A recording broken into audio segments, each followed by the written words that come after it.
जोरदार तालियों से स्वागत कर रहे हैं।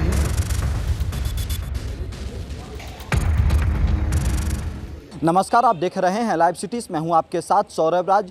दिल्ली में हिंदुस्तानी अवाम मोर्चा के राष्ट्रीय कार्यकारिणी की बैठक बुलाई गई है। आपको बता दें कि बिहार में अगले साल विधानसभा के चुनाव होने हैं। उससे पहले बिहार को लेकर के दिल्ली में राजनीतिक हलचल तेज है। बिहार बीजेपी की कोर कमेटी की बैठक भी दिल्ली में बुलाई गई। मैराथन बैठक चली।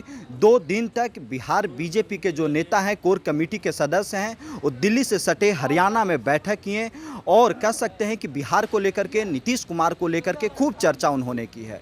और अब जीतन राम मांझी ने भी अपने पार्टी के वरिष्ठ नेताओं को दिल्ली बुलाया और अगले साल बिहार में कैसे विधानसभा का चुनाव लड़ा जाएगा, एनडीए के अंदर कैसे कौन से मुद्दे को लेकर के चुनाव लड़ा जाएगा और नीतीश कुमार के नाम पे चुनाव लड़ा जाएगा या फिर कुछ और जीतन राम मांझी के भी मन में है, इसके ऊपर अपने नेताओं से उन्होंने चर्चा शुरू कर दी है। अब देखना होगा कि जो अगले साल बिहार में विधानसभा के चुनाव होंगे, एनडीए का नेतृत्व कौन करेगा। क्या नीतीश कुमार के हाथ में एनडीए का नेतृत्व रहेगा या फिर कोई और एनडीए को आगे बढ़ाएगा। लेकिन सबसे बड़ा सवाल यह है कि क्या नीतीश कुमार को लेकर के जो एनडीए के जो अलायंस पार्टनर हैं वो कुछ और स्ट्रेटजी तैयार कर रहे हैं, क्योंकि कुछ समय पहले एक टीवी कार्यक्रम में गृह मंत्री अमित शाह ने भी नीतीश कुमार को लेकर के बड़ा बयान दिया था। उनका कहना था कि बिहार एनडीए का नेतृत्व कौन करेगा विधानसभा चुनाव में, उसके ऊपर बिहार एनडीए के नेता बैठ करके फैसला लेंगे।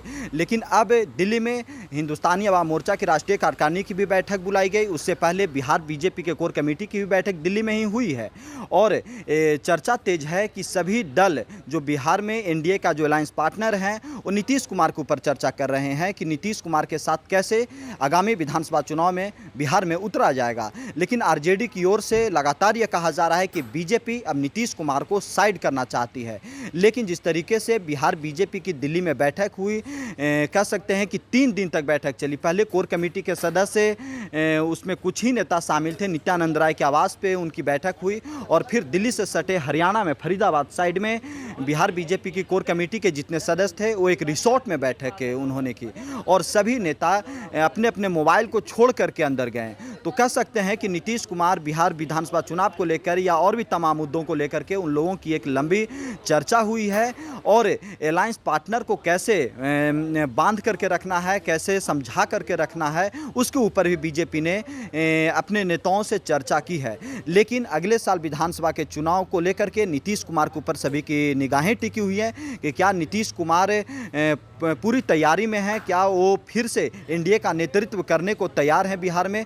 क्योंकि 2020 विधानसभा के चुनाव में जब एनडीए चुनावी मैदान में गई थी उस वक्त चिराग पासवान एनडीए का हिस्सा नहीं थे। लेकिन फिर बाद में जब बिहार में वापस नीतीश कुमार महागठबंधन को छोड़ करके एनडीए में आए थे तो फिर चिराग पासवान भी नीतीश कुमार के साथ नज़र आने लगे। आज भी चिराग पासवान जगह जगह ये बोल रहे हैं कि नीतीश कुमार ही नेतृत्व करेंगे।